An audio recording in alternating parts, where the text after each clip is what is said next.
사람이 만든 책보다 책이 만든 사람이 더 많습니다. 내비책방. 안녕하세요. 내비책방입니다.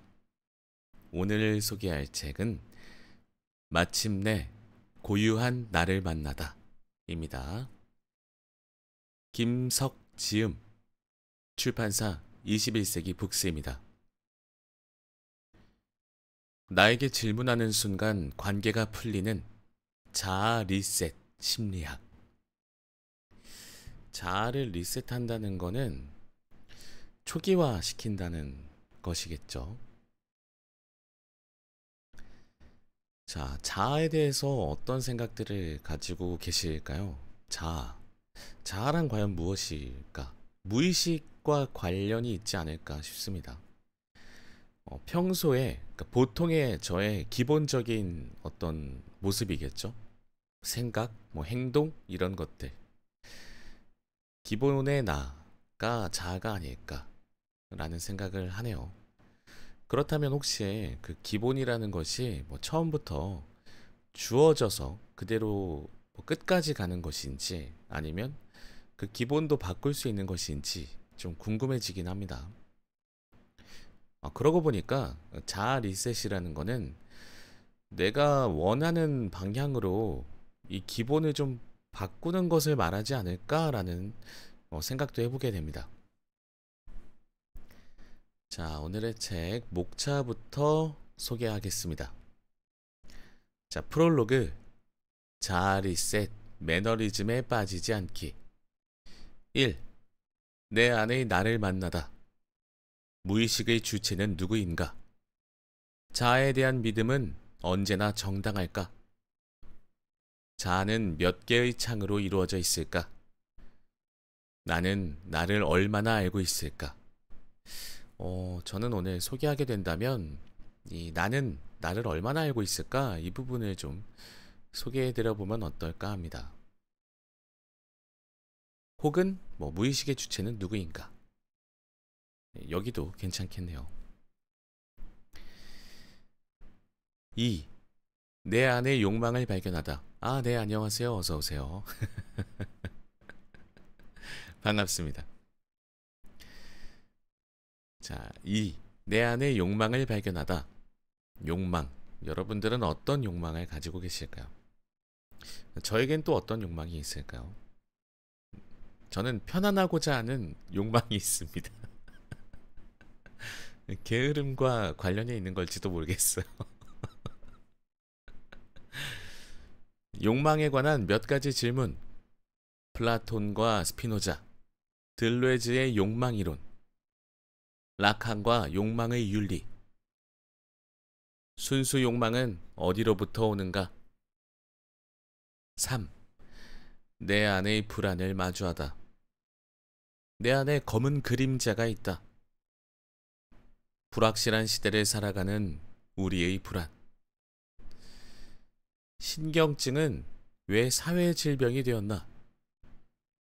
불안의 원인과 실존에 관한 이해. 4. 타자와 관계 맺기. 타자라는 것은 다른 사람을 말하는 것이겠죠. 왜 인간은 끊임없이 관계를 맺으며 살아갈까? 좋은 관계의 시작. 나와 나의 관계 잘 맺기. 맞아요. 네, 내가 내 자신을 어떻게 대하느냐가 가장 중요합니다. 내가 내 자신을 대하는 것에서 크게 벗어나지 않더라고요. 다른 사람들과의 관계가. 내가 나를 소중하게 여기면 다른 사람들과도 그 사람들을 소중하게 여기면서 지낼 수 있을 겁니다. 공존과 연대의 모색. 나와 타자의 관계 잘 맺기. 아름다운 삶을 위한 더불어 살기. 주요 키워드 주석. 이렇게 이루어져 있습니다. 자, 오늘 소개할 내용은 프롤로그와 내 안의 나를 만나다 1장에서 나는 나를 얼마나 알고 있을까? 이 부분이 좋을까요? 아니면 무의식의 주체가 누구일까? 처음 부분 그냥 소개할까요? 네, 자아를 먼저 알아야 하기 때문에 이 무의식의 주체가 무엇인지에 대해서 소개해 보겠습니다. 그럼 프롤로그부터 시작합니다. 마침내 고유한 나를 만나다. 프롤로그. 자아 리셋. 매너리즘에 빠지지 않기. 어떤 일을 반복하다 보면 종종 매너리즘에 빠진다.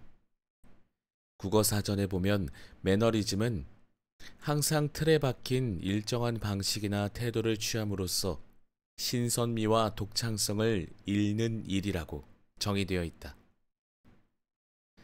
대학에서 같은 제목의 강의를 오래 하다 보면 아무리 내용에 변화를 주어도 최초의 열정을 잃어버리고 잡무와 연구에 쫓기면서 관행적인 수업을 반복할 때가 있다. 나도 그런 면이 없지 않으나 다행히 교수로서, 연구자로서 늘 반성하고 보람을 느끼게 하는 계기가 있다. 바로 대학 밖에서 이루어지는 강연이다.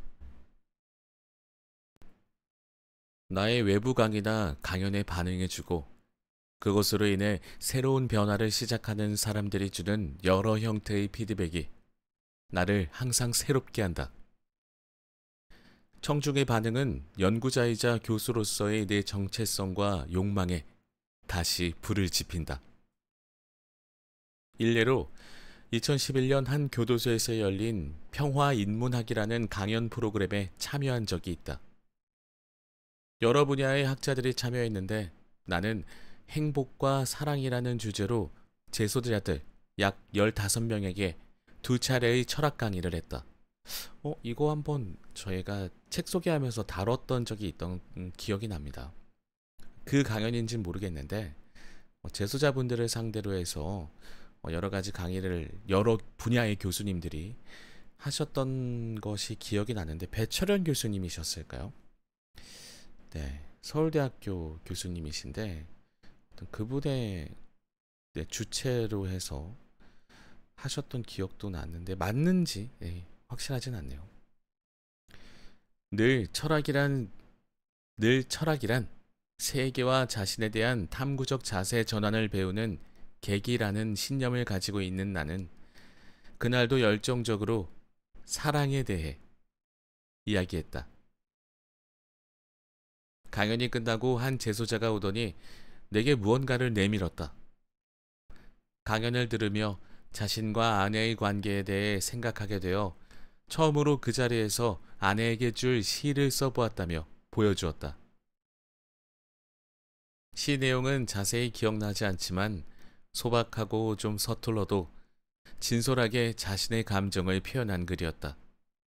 그 순간, 철학의 역할이 이렇게 새롭게 뭔가를 자극하고 인생에 변화를 주는 촉매제일 수도 있겠구나 하는 생각이 들면서 내가 더 감동했다. 난 수줍게 서 있는 그에게 앞으로 글도 더 써보고 책도 읽으면서 주변 분과 많이 이야기를 나누라고 격려하고 교도소를 나왔다. 10년도 지난 일이지만 그때와 비슷한 경험을 반복할 때마다 철학 연구자로서 뭔가를 가르친다는 것에 말 못할 희열과 자부심을 느낀다. 내가 강의를 엄청 잘해서가 아니라 사랑이란 상대와 무조건 하나가 되려는 의지도, 상대에게 내 정념을 무한히 쏟아붓는 희생도 아닌 순수한 나와 타자의 차이를 발견하는 경험이자 둘이 둘로 서는 경험이라고 강조한 이야기가 그 재소자에게 반향을 주었던 것 같다. 와, 이 부분은 밑줄을 긋겠습니다. 저도 이 부분에 좀, 공감하고, 동감합니다. 동의하고 공감합니다. 하나가 된다는 건 거의 불가능하더라고요. 오히려 둘일 때가 더 좋지 않나요? 그 말이 의미가 하나가 되면 하나로서 가지고 있는 장점도 있겠지만 분명 단점도 있을 건데 둘인 걸 인정하는 상황에서는 서로에 대한 단점을 상호 보완할 수 있는 존재의 역할도 주어진다고 생각을 해서 저는 네, 둘이 둘인 게 좋습니다. 그렇습니다. 목이 메이네 갑자기. 대중 강연은 학점과 전문 지식을 목적으로 하는 대학 강의와 달리 형식도 자유롭고 내용도 평소 내가 고민하고 생각하는 문제들을 전달할 때가 많다. 철학 지식은 사람들에게 호기심은 줄지언정 큰 감동을 주지 못하지만 그것이 자신의 삶에 어떻게 활용될지를 질문하면서 새로운 자세 전환을 유도하다 보면 그 제소자처럼 새로운 것을 깨닫는 분들이 종종 있다. 그런 분들이 강연 후 직접 찾아와 감사 인사를 전하거나 메일을 보내주면 철학자로서 나도 새로운 자극을 받는다. 이 책에서 다루게 될 자아 리셋은 여러 곳에서 다룬 강연 주제들을 비교적 큰 4개의 범주로 묶어 하나의 강연으로 진행한 판본이다. 출판을 목적으로 쓴 게 아니라 유튜브 공간처럼 제한된 시간과 틀에 맞춰 대중 강연을 진행한 녹취록을 보완하고 수정해 책으로 낸 것이다. 글과 말의 차이는 오랜 옛날부터 철학자들의 주된 관심사였다. 나 역시 글을 쓰고 강연도 하지만 강연 녹취를 글로 다시 바꾸면 글의 맛이 달라진다. 조금 더 자유롭고 편안하고 쉬우면서 울림을 주는 것이 강연의 특징이다. 글은 처음부터 주제를 일관하려는 목적의식과 분량 같은 형식의 제약이 많아서 훨씬 더 현학적이 되고 자칫 어려워질 수 있다는 게 나의 결론이다. 그래서 이번처럼 내가 한 강연을 다시 읽어보면 글로 미처 전달하지 못한 여백이나 자유로운 공명을 참 많이 느낀다. 물론 자칫 주제를 벗어나거나 일관성을 잃기도 하는 게 구두 강연의 약점인데 이것은 구성과 수정을 통해 바로잡았다. 읽다 보면 편하게 강연을 듣는 느낌을 받을 수 있을 것이다. 왜 하필 자아 리셋일까? 리셋은 데이터를 처리하는 기구 전체나 일부를 초기 상태로 되돌리는 일이다. 그렇다고 자아를 완전히 초기 상태로 되돌리자는 것이 아니라 자아에 대해 새롭게 생각해 보자는 것이 나의 메시지다. 그럼 초기 상태의 자아는 무엇이고 원래의 자아가 있기는 한 걸까? 사실 자아는 성장하는 어느 순간에 만들어져 나도 모르게 내 정체성의 가장 중요한 부분으로 자리 잡지만 고정된 실체도 구조도 아니다. 어찌 보면 자아는 내가 단순히 믿고 싶고 그러려니 하는 정보 처리 과정에 가깝다. 그렇기 때문에 자아 자체의 리셋이 가능할까에 대해 질문해 볼 수 있다. 자아 리셋의 필요성을 이야기하다 보니 그간 우리는 자아에 대해 어떤 오해를 하고 그것이 왜 발생할 수밖에 없는지 그리고 자아와 연관된 욕망과 불안, 나아가 자아 리셋 과정에서 타자와 어떻게 관계를 맺을지의 주제를 연이어 다루게 되었다. 이 모든 주제는 하나의 일관된 문제의식, 즉 잘 살면서 나의 고유한 행복을 실현하는 것과 연관된다. 자아 리셋은 특별한 행위이기보다는 문제의식의 출발점이자 동시에 목적이며 끊임없는 변화 과정을 뜻한다. 자아는 철학뿐 아니라 개인적으로도 가장 관심이 많은 연구 주제이기도 하다. 자아에 대한 관심은 학문적이기보다 일상의 고민에서 시작되었다. 대학과 대학원에서 여러 학생을 만나고 가르치다 보니 많게는 나보다 30년 이상 어린 학생들과 소통하게 되는데 관계 설정이 갈수록 어렵다는 것을 절실히 느끼기 때문이다.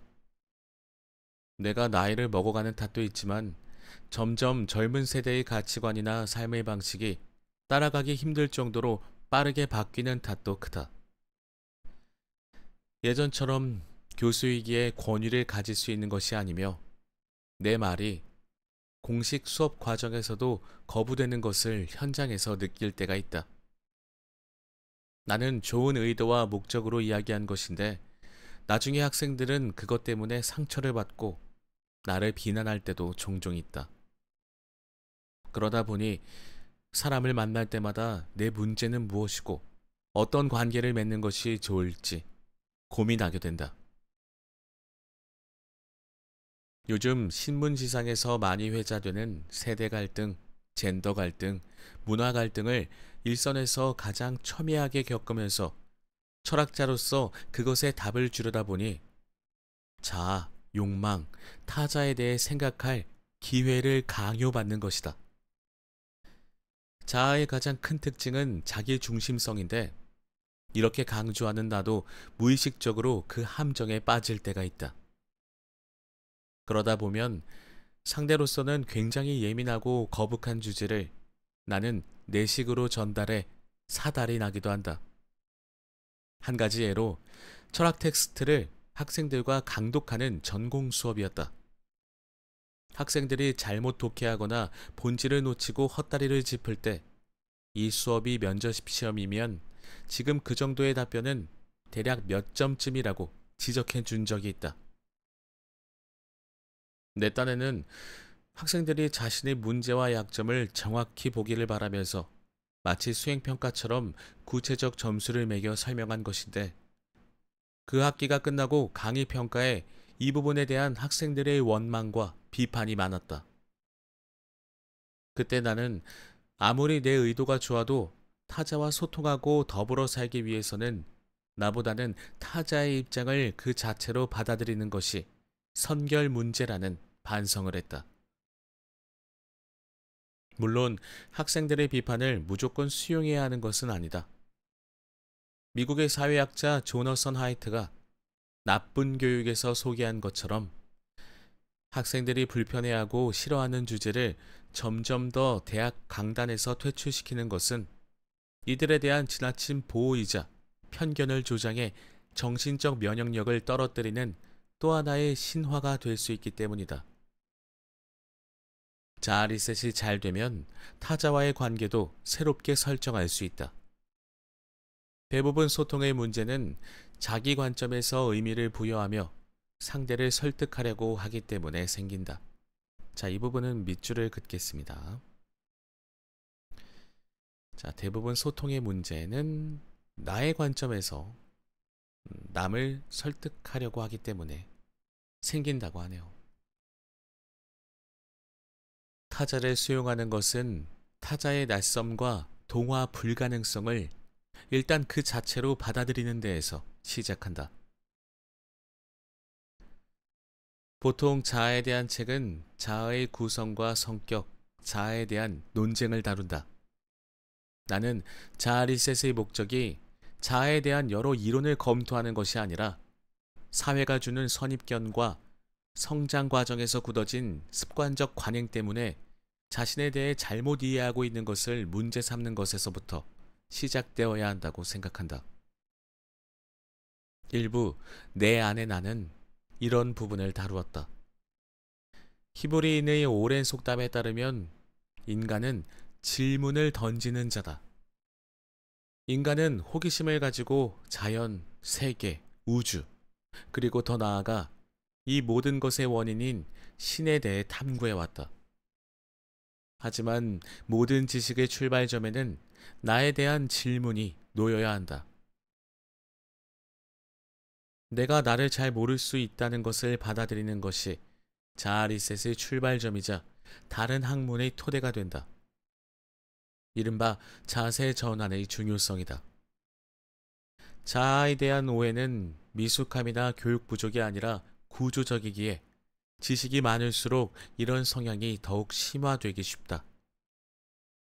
편견이 많거나 극단적인 사람이 꼭 머리가 나쁘거나 지식이 부족할 거라고 착각하지 말자. 일단 나 자신을 알려는 욕망이 필요하다. 2부의 욕망과 3부의 불안은 서로 연동된 내용이다. 오늘날 대한민국에서 최대 이슈 중 하나는 부동산 문제와 소득 불평등이다. 젊은 세대가 불공정이나 기득권에 반발하는 것도 어찌 보면 자신의 욕망을 발휘하기 힘든 불투명한 미래 때문이다. 욕망은 인간의 삶을 만들고 색깔을 부여하지만 욕망 때문에 맹목적이 되고 파탄에 이르기도 한다. 그런데 2부에서 말하는 욕망은 욕망 일반의 문제가 아니라 결국 자신과 제대로 관계 맺는 욕망이다. 자아 리셋의 문제는 자연스럽게 욕망의 성격, 그리고 욕망의 이중성과 그것을 다루는 일이다. 욕망의 본성을 잘 이해하지 못하면 소외되면서 큰 정신적 고통을 받을 수도 있다. 욕망이 제대로 작동하는지, 잘못된 소외의 욕망으로 이끄는지에 대한 기준점이 바로 불안이다. DSM으로 대변되는 현대 정신의학에서 불안장애의 비중이 점점 늘고 있다. 넓은 의미의 불안장애는 우울증이나 정서장애도 포함되며 우리가 많이 들어본 공황장애, 광장공포증, 강박증 등이 모두 포함된 친숙한 질병 중 하나다.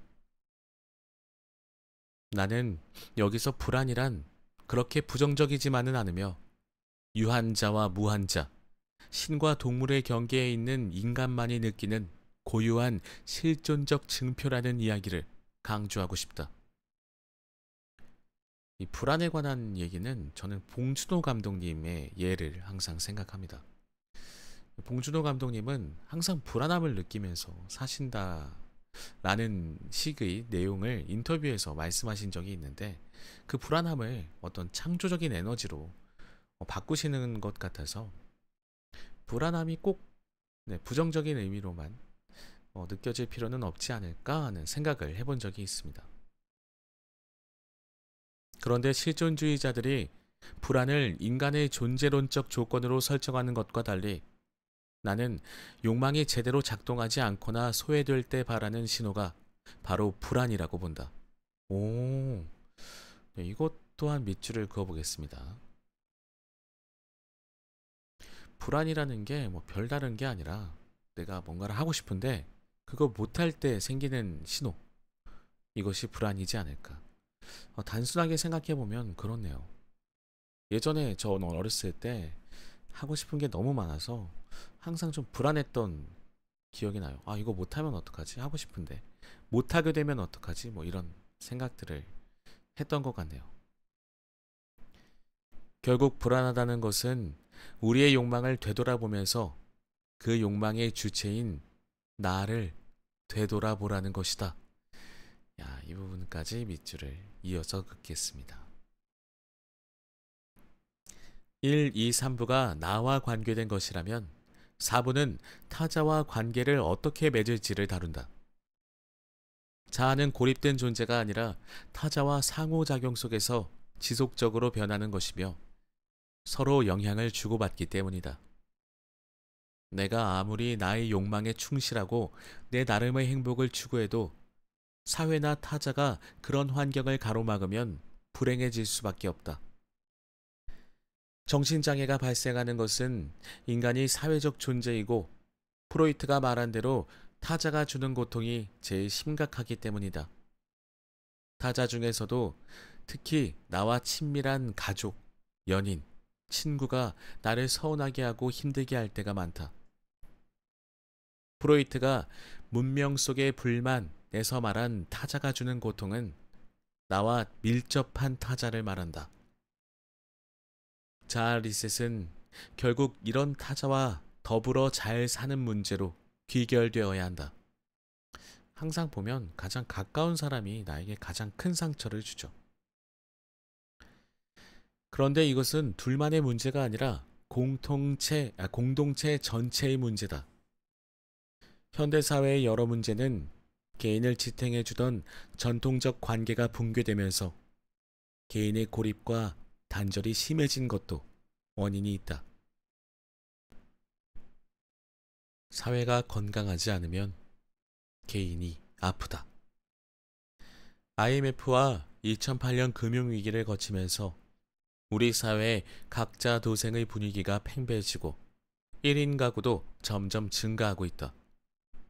혼밥, 혼술은 친숙한 용어가 되었고 남과 관계를 맺기보다는 인터넷을 통한 간접 만남과 거리 두기를 선호하는 사람이 늘고 있다.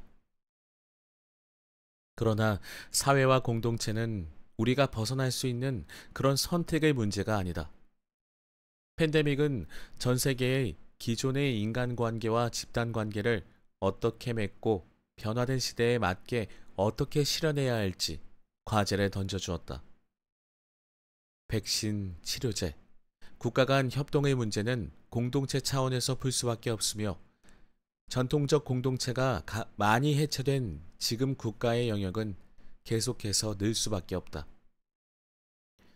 공동체 문제는 그 중요성이 큰 만큼 향후에도 더 많이 연구하면서 새롭게 그 방향을 다뤄보려고 한다. 강연자로서 필자로서 내가 부탁하고 싶은 것은 이 책을 단순히 지적 호기심을 충족시키고 교양을 쌓을 목적으로 읽지 말아달라는 것이다. 칸트가 강조한 것처럼 철학은 직접 문제를 제기하고 성찰하면서 해결책을 찾는 철학함의 본질이 있지. 단순히 그 이론을 공부하는 것이 철학이나 인문학은 아니다. 대학에는 산학협력, 창업과 취업 중심의 분위기가 팽배해지면서 인문사회 계열이 점점 축소되고 학생들도 컴퓨터 언어나 인공지능 같은 것을 더 많이 배우려고 한다. 자연히 문송해 같은 분위기가 만연하면서 인문학의 중요성에 대한 회의감도 늘고 있다. 반면 사회에는 이런저런 형태로 인문학을 강의하는 곳이 늘어나고 수요도 증가한다. 인문학에 대한 수요가 느는 것은 바람직한 현상이지만 자칫 물질적 여건만으로 부족하니 지적인 것과 문화를 통해 자신을 강화하고 과시하면서 소비하려는 태도는 경계해야 한다. 책의 내용이 다소 교훈적이고 원론적인 부분도 있는데 아무래도 대중 강연이고 요즘 추세대로 대중이 원하는 조금 더 구체적인 해결책을 강하게 제시하는 과정에서 그런 문제가 발생하는 것 같다. 세상에서 가장 어려운 것이 자기를 이해하고 자신과 싸우는 것이다. 그러나 인간의 삶은 태어나는 순간부터 외부, 타자, 사회와 끊임없이 관계 맺기의 연속이다. 관계 맺기야말로 많은 고민과 반성이 필요한 실존적 질문이다. 아무쪼록 이 책이 여러분의 현재 모습을 반추하면서 새롭게 보게 하는 거울이 되기를 희망한다. 2년 넘게 우리를 옥죄고 있는 코로나로부터 벗어나 전과 같지는 않더라도 어느 정도의 일상을 회복을 바라면서 2022년 5월 김석. 네, 여기까지 프롤로그였습니다. 자, 그러면 본문 1장 내 안의 나를 만나다. 무의식의 주체는 누구인가 소개하겠습니다. 무의식을 모르는 자는 자기 삶의 주인이 아니다. 무의식의 주체는 누구인가? 내가 모르는 나. 내가 나를 아는 일은 왜 이렇게 어려울까? 우리는 자기 자신을 안다고 착각하며 살고 있다. 그러나 자아를 정확히 알고 있지 않다면 그것은 나의 일부분만 알고 있는 것과 같다. 최초의 철학자로 알려진 탈레스는 세상에서 가장 어려운 일이 바로 자기 자신을 아는 것이라고 말했다. 철학의 문제를 자연에서 인간으로 돌린 소크라테스는 너 자신을 알라를 철학의 출발점으로 삼았다. 나는 나일 뿐인데 왜 나를 아는 일이 이렇게 어렵다고 현인들은 이구동성으로 말했을까? 우리는 자기 자신을 잘 안다고 착각하면서 살지만 사실 자아를 정확히 아는 것은 결코 쉽지 않다. 내가 알고 있는 것은 그저 나의 일부분일 뿐, 아주 많은 부분은 자신에게 속으면서 산다고 할 수 있다. 왜 그렇게 될 수밖에 없는지를 이해하기 위해 자아의 본질부터 생각해보자. 흔히 자아는 독립된 나의 실체라고 생각하지만 사실 자아는 관계의 산물이다. 와. 자, 이 부분은 밑줄을 긋겠습니다. 그렇네요. 내가 나를 알기 위해서는 나를 어딘가에 빗대어 봐야 하잖아요. 내가 어떤 내 스스로를 남과 비교까지는 아니지만 뭔가 어, 남과의 차이점을 좀 분석해야 하는 그런 것들을 통해 내가 어떤 사람인지를 알게 되니까 이 부분은 네, 정말 강력하게 오네요. 네, 쨍하고 머릿속에 뭔가 이런 순간들이 너무 좋습니다. 계속 소개하겠습니다. 내 안에 있는 무의식, 욕구나 욕망, 충동, 그리고 나를 둘러싼 주위의 환경과 타자들, 이 모든 것이 어우러져 자아를 만든다. 자, 이 부분까지 연장해서 쭉 밑줄을 그어둬야겠네요. 나에 대해 안다는 것은 결국 이런 관계에 대해 인식하고 그 관계를 내 정체성의 중요한 부분으로 수용하는 것이다. 앞으로 총 4부에 걸쳐 무의식과 욕망, 그리고 이런 앞으로 총 4부에 걸쳐 무의식과 욕망, 그리고 이런 관계 속에서 느끼는 정서적 불안과 타자와 나의 관계에 대해 알아볼 텐데, 이를 통해 여러분 자신의 자아를 리셋할 수 있는 계기가 되었으면 한다. 그 첫 번째 이야기는 무의식에 관해서다. 1부의 제목처럼 내 안에 나를 만나다는 도대체 무슨 뜻일까? 나는 나지, 내가 누구라니? 이렇게 생각할 수도 있다. 사실 진짜 나의 모습이 어떤 것인지를 찾는 일이 그렇게 자명하진 않다. 자아의 많은 부분이 무의식이기 때문이다. 무의식은 내가 모르는 또 다른 나의 모습 혹은 캐릭터일 수 있다.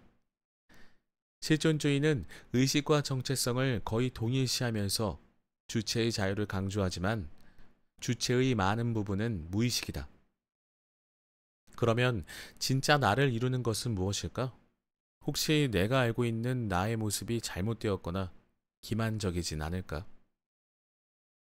불교에서는 수행의 한 방법으로 참된 나를 찾는 진여를 강조한다. 이것을 정신분석의 관점에서 보면 무의식, 즉 내가 모르는 또 다른 나의 모습으로 생각해 볼 수 있다. 무의식을 모르는 자는 자기 삶의 주인이 아니다. 내가 나를 모를 수도 있다는 문제의식을 보여주는 괴테의 희곡, 파우스트의 한 대목이다.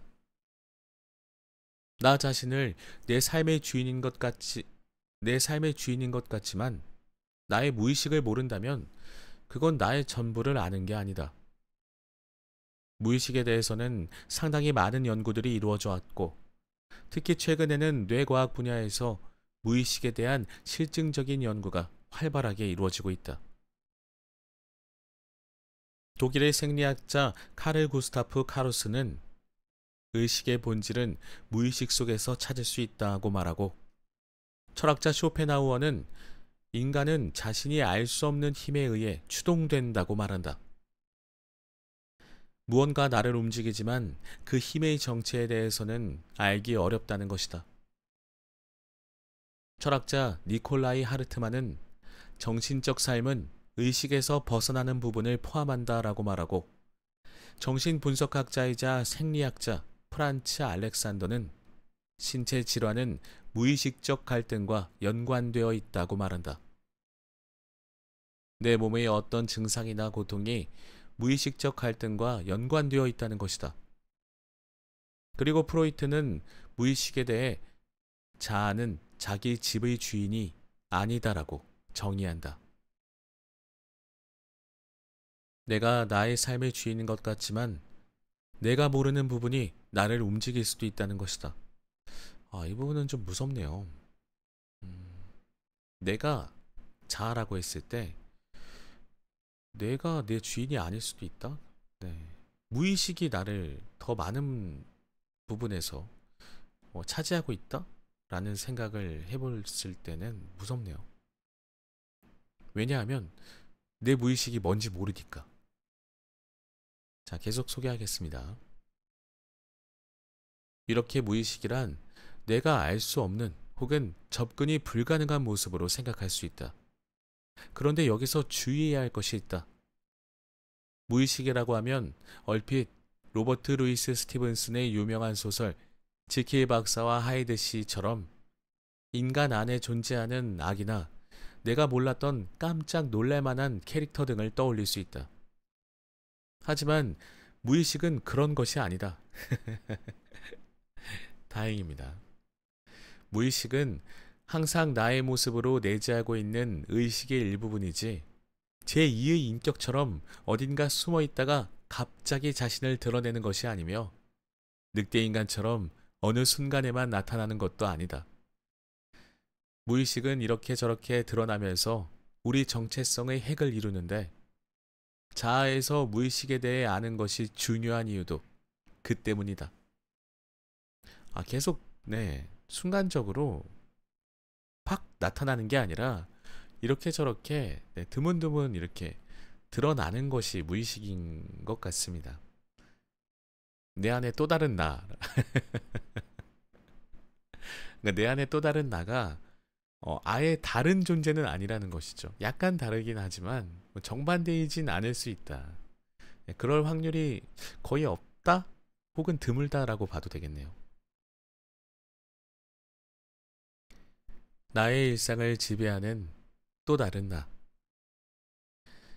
우리는 일상에서 아주 많이 무의식을 경험한다. 무의식은 어떤 식으로든 우리에게 모습을 드러낼까? 첫 번째, 비합리성의 어떤 특징들은 인간이 무의식의 지배를 받는다는 것을 보여준다. 우리는 스스로를 이성적 존재라고 믿는다. 그래서 외부에 대해 또는 어떤 일에 대해 항상 설명하고 판단하려 한다. 저는 좀 그런 것 같습니다. 어떤 상황이나 현상에 대해서 생각하고, 그걸 설명하려고 하고, 내 스스로에게 왜 이런 상황이 일어나는지. 그런 것 같네요. 자, 어쨌든 이 첫 번째, 비합리성의 특징들. 무의식의 지배를 받는 것. 이것을 밑줄을 긋고요. 나름의 논리성이나 규칙성을 찾지만 어떤 판단을 내리는 순간 결정적으로 비합리적인 모습을 보일 때가 많다. 결국에 많은 생각들을 선택을 위해서 한 후에 정반대의 결과를 선택하죠. 제가 그렇습니다. 나는 분명히 올바른 판단을 내렸다고 착각하는 것이다. 착각과 관련해 인지심리학자들이 말하는 고정관념, 선입견, 편견 등은 의식이 포괄할 수 있는 범위가 지극히 제한적이라는 점을 역설적으로 보여준다. 무의식은 우리가 모르는 뇌의 자율적 작용이다. 사람들은 일상 속에서 흔히 데자뷰를 경험하곤 한다. 어느 장소에 갔을 때 마치 와본 것 같은 느낌이 드는데 기억이 나지 않을 때가 있다. 저는 이게 굉장히 자주 오거든요. 데자뷰. 엄청나게 많이 경험합니다. 무의식적으로 내가 무언가를 아는 것 같지만 그게 무엇인지 모르겠는 이런 경험은 의식의 또 다른 측면인 무의식을 생각하게 한다. 두 번째, 인지의 특징. 즉, 어떤 것을 이해하고 판단하면서 행동의 방향을 결정하는 심적 구조인 프레임 또한 무의식의 지배를 받는다. 프레임은 아이디어와 개념을 구조화하고 사유의 방식도 결정한다. 틀을 뜻하는 이 개념은 언어학자 조지 레이코프가 사용한 용어로 우리의 사고와 개념이 무의식에 의해 구조화된다는 뜻이다. 어떤 상황에서 본인이 의식적으로 판단을 내린다고 믿지만 사실 프레임이 무의식적으로 매우 강력하게 우리의 판단과 개념의 내용과 사유를 최종적으로 결정할 수 있다는 것이다. 예를 들어 노동시장 유연화와 해고의 자유라는 표현이 있다고 해보자. 사실 이 두 가지 표현은 같은 내용을 담고 있다. 하지만 노동시장 유연화가 더 좋은 표현인 것처럼 받아들여진다. 이처럼 어떤 개념으로 상황을 설명하느냐에 따라 동일한 것이 긍정적으로 느껴질 수도 있고 부정적으로 느껴질 수도 있는데 우리는 그것을 잘 인식하지 못하고 설득되는 경우가 많다. 프레임은 우리의 판단이 무의식과 연관되어 있다는 것을 보여주는 예다. 자, 이 프레임은 정말 특히 광고 마케팅 혹은 선전, 선동 뭐 이런 것들에 많이 쓰입니다. 뭐 종교에서도 많이 쓰이죠. 근데 종교에서 많이 쓰인다는 것은 대부분 올바르지 않고 그릇된 가르침을 주는 그런 종교에서 이 프레임을 아주 잘 사용합니다. 물론 사용하는 의도 자체가 뭐 광고나 선전 선동과 관련이 있겠죠. 종교라기보다는 이미 종교의 색깔은 많이 없어졌겠죠. 아니 없다고 봐야 하죠. 목적 자체가 다르니까. 우리가 거기에 자주 선동이 되죠. 그래서 어떤 단어의 느낌으로만 받아들일 것이 아니라 그 안에 들어가서 그래서 이 단어가 말하는 게 뭔데? 라고 더 확실하게 알아봐야 우리가 선동당하는 것을 좀 걸러낼 수 있습니다. 근데 요새는 잘 알아보려고 하지 않으니까 그게 문제죠. 자, 세 번째, 선택 역시 무의식의 강한 지배를 받는다. 무의식이 거의 뭐 다 여기저기 다 지배하고 있네요. 네. 선택이야말로 나의 의지 아니냐고 반문할 수 있다. 그런데 뇌과학에 의하면 선택 또한 우리의 뇌가 결정한다. 내가 하는 게 아니네요. 내가 하는 게 아니라 뇌가 하네요. 뇌가 누군데? 뇌가 나가 아닌가? 내 판단에 어떤 의식적인 기호가 들어가기 전에 뇌가 먼저 결정하고 내가 아니라 뇌입니다.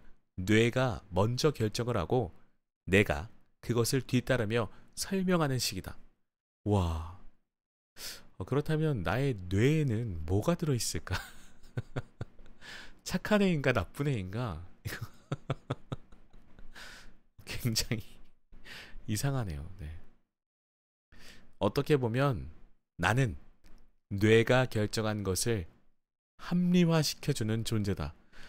야, 큰일입니다. 무섭습니다.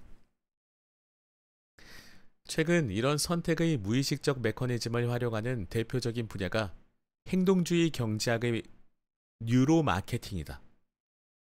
소비자가 어떤 특정 상품을 선호할 때 그 상품을 좋아하는 여러 가지 이유를 찾아낼 수 있지만 사실은 우리도 모르는 숨은 동기가 작용한다는 것이다. 심지어 연인을 선택할 때도 단 0. 몇 초 안에 상대방이 나와 맞는지 안 맞는지를 우리의 뇌가 이미 결정한다. 그런 뒤 저 사람이 성격이 좋아 라서 그러니까 우리 뇌가 이미 상대방을 결정한다는 거예요. 이 사람이다 라고. 그러면 그 다음에 뇌가 결정한 것을 내가 합리화시키는 겁니다. 아, 저 사람이 성격이 좋아. 또는 나하고 뭔가 잘 통하는 것 같아. 혹은 뭐 종교가 같아, 뭐 취미가 같아, 이런 식으로 자신의 선택을 합리화한다. 이런 선택의 문제는 인간이 무의식의 지배를 받는 존재라는 것을 보여주는 아주 대표적인 사례다. 근데 이걸 과학으로 증명할 수 있으니까 이렇게 말하는 거겠죠? 학자분들이. 내가 선택하는 게 아니라 뇌가 선택한다. 증명하셨겠죠? 무의식에 존재한다는 것을 보여주는 네 번째 경우는 심리학, 정신의학, 정신분석학 등에 많이 나오는 정신적 장애와 고통이다. 네요. 네. 뭐 어떻게 보이는 질병이 아니니까요. 물론 어떤 증상이나 고통은 생리적 이유 때문인 경우도 있다. 예를 들어 기질성 우울증이나 어떤 뇌 손상에 의해 발생하는 환청이나 환각, 망상 같은 것들도 분명히 존재한다. 하지만 우리는 마음의 갈등에서 비롯되는 고통의 원인을 잘 모르는 경우가 많다. 너무 고통스럽기 때문에 정면으로 마주하지 못하고 몸이 아프다거나 강박적 행동을 하는 식으로 불안을 회피하려는 행동들이 나타나기 때문이다. 이때 우리가 설명하지 못하는 어떤 심리적 원인을 무의식을 통해 가정해 볼 수 있다. 가정한다고 하십니다. 다섯 번째는 정체성이다. 우리가 살면서 많이 듣는 말 중에 자아실현, 자존감, 자기계발 등이 있다. 현대인들은 성공하기 위해 자기계발에 열중하고 성공한 사람들을 롤모델 삼으며 그들처럼 이상적이고 긍정적인 자아를 만들려고 한다. 그런데 한번 곰곰이 생각해보자. 과연 내가 생각하는 나의 모습이 순수하게 나로부터 나왔을까? 그렇지 않은 경우들이 대부분이다. 가깝게는 나의 부모와 형제, 친구, 선배, 스승, 이렇게 나를 둘러싸고 있는 사회의 여러 구조들이 나의 모습을 만들어내는 경우가 많다. 와, 그렇네요. 맞죠? 이건 너무 공감이 됩니다. 그러다 보면 그 모습이 나의 진짜 캐릭터라고 생각하게 된다. 혹자들은 자기 자신을 알아보기 위해 여러 가지를 탐구하기도 한다. 요즘 유행하는 MBTI가 바로 그런 예다. 일상생활에 활용할 수 있도록 고안된 자기보고식 성격 유형 지표다. 하지만 이런 방법에 의해 어느 정도 자아의 모습이 고정화되었을 때 그것이 진짜 나라고 확신할 수 있는지는 좀 더 생각해 봐야 할 문제다. 맞아요. 여기에 고정화된다는 것은 너무 안 좋은 것 같습니다. 여섯 번째는 내가 알지 못하는 나의 존재를 체험하는 것이다. 내가 나를 완전히 안다고 하면 문제가 되지 않지만 내가 모르는 혹은 내가 안다고 착각하는 나의 모습이나 아니면 진짜 숨겨진 나의 또 다른 면이 있을 수도 있다는 것을 우리는 여러 경로를 통해 체험하게 된다. 그 순간 우리는 나한테 이런 모습이 있었나? 혹은 이게 내가 원하던 게 아니었나 보네? 라고 느끼게 된다. 가끔 이런 경우 있죠. 평소에 나는 원래 뭐 약간 소심한데 갑자기 어느 상황에 내가 나서서 뭔가를 행동할 때 뭐 그럴 때도 있지 않습니까? 한 통계에 의하면 우리나라 사람들의 약 3분의 1 정도가 자기 직업에 만족하지 못하며 살아간다고 한다. 왜 만족하지 못하실까요? 내가 면접을 보거나 내가 사업을 시작한 것일 텐데 왜 만족하지 못하실까요? 내 무의식은 내 무의식은 이걸 원하지 않았을까요? 내 뇌는 이걸 원하지 않았을까요? 그러면 애초에 왜 그 직업을 선택했을까? 사회적 강요에 의한 경우가 많다. 괴로우니까라고. 채팅창에서 괴로우니까라고. 왜 괴롭죠? 내가 선택한 직업인데 왜 괴로울까요? 여기에서 이제 저자분은 사회적 강요에 의한 경우가 많다고 하십니다. 그렇게 그런 식으로 직업을 가지게 되었기 때문에 괴롭다. 너는 성격상 이런 일이 맞으니 이 일을 하면서 살아야 할 것 같다고 종용하거나 또는 사회적으로 이상화시키는 직업들이 있다. 자, 결혼해도 괴롭잖아요. 라고. 내가 선택한 사람인데 왜 괴로우세요? 좋으실 것 같은데. 그래요?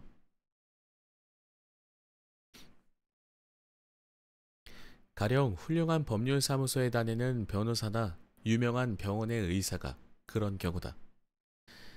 그런데 그렇게 이상화된 직업들이 나의 적성이나 성향 등에 맞는지를 진지하게 고민해 보기도 전에 무조건 따라하려는 경향이 많다. 그러다 보면 그 선택이 나를 괴롭힐 수도 있고 삶의 의미를 못 찾게 할 수도 있다. 바로 무의식을 통해 그런 문제들을 해결해 나갈 실마리를 발견할 필요가 있다. 자, 오늘의 책은 여기까지 소개하도록 하겠습니다. 네, 오늘 사실은 마이크에 좀 문제가 생겨서 방송이 원활하지 못했고 저도 실수가 많았네요. 계속 신경을 쓰다 보니까. 자, 다음에는 좀 준비를 잘 해서 오도록 할게요. 네, 지금까지 들어주신 모든 분들 감사드리고 항상 건강하시길 바라면서 저는 다음 시간에도 재미있고 유익한 책으로 인사드리도록 하겠습니다. 감사합니다.